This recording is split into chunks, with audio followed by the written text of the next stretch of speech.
Hello everyone, this is Hamida, your Kana and Kanji instructor. We will begin by learning Hiragana, all about it, how individual characters are formed, rules applicable for word formation, pronunciation, as in vocalizing these sounds, these kanas that we will write, and more.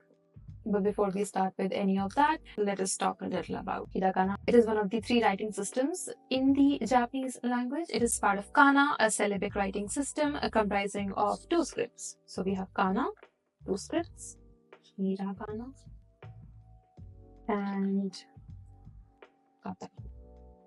We're going to talk about Hiragana and Katakana, much more about them later. I will also tell you the difference between Hiragana and Katakana. For now, you can understand that Hiragana is used to write native words, native Japanese words. Katakana is used to write loan words, foreign words, or words that we might want to emphasize when writing a story, maybe. For now, you can understand it as, if it's a Japanese word, you will write it using Hiragana. If it's a foreign word, a loan word, let's say your name, you are a foreigner, your country's name, it's not Japan, it's a foreign country for Japanese people, then you will be writing those words using katakana, the basic difference. And then the third writing system, of course, we have kanji. In simpler terms, kanji can be understood as picture words. So you have a character, for example, 1, 2, 3, 4. This is a word. It means, if you can take a guess, what about now? Does look like a tree? This is the kanji for tree. Tree. Now there are ways to pronounce it. Of course, we're going to talk about that, but much more about kanji later. For now, let's focus on hiragana.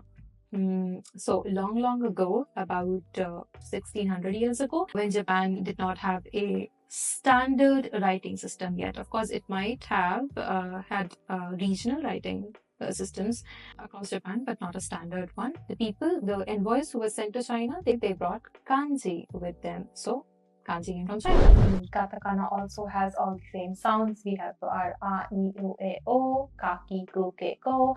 Sa ke baad we have a shi, ta ke baad chi, tsu, and in the ha line we have a fu, and a O instead of a O in the wa line. All the same exceptions, all the same 46 characters and 46 sounds. It's just that the way to write katakana would be different than your hiragana. Why different, you might wonder? It's different because in Japanese language, native Japanese words are written using hiragana, as we have talked about before, and katakana is used to write foreign words. So your name, your country's name, if it's not Japan, it's not Korea, if it's not China, if it's a country other than these countries, then your country's name will be written using katakana. Alright, let's begin with looking at how to write our A line. We'll move on to ka, sa, ta, na, ha, ma, ya, ra, wa. Romaji remains the same, sounds remain the same. It's just that you write them differently. You will notice that hiragana was very curvish. It was round and round, but your katakana will be a lot pointed, a lot sharper than your hiragana. Let's begin by looking at our a. A. This is your hiragana ka a. This is your katakana ka a. What we need to do here is that we need to find some relation between these two and figure out how, just by knowing how to write in hiragana, we can also recognize in katakana. Alright, we'll do it for all the katakana characters.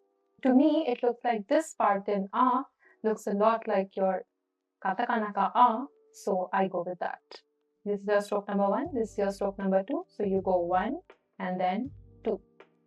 1 and then slide it off, 2. A. Next, E. This was your hiragana ka E.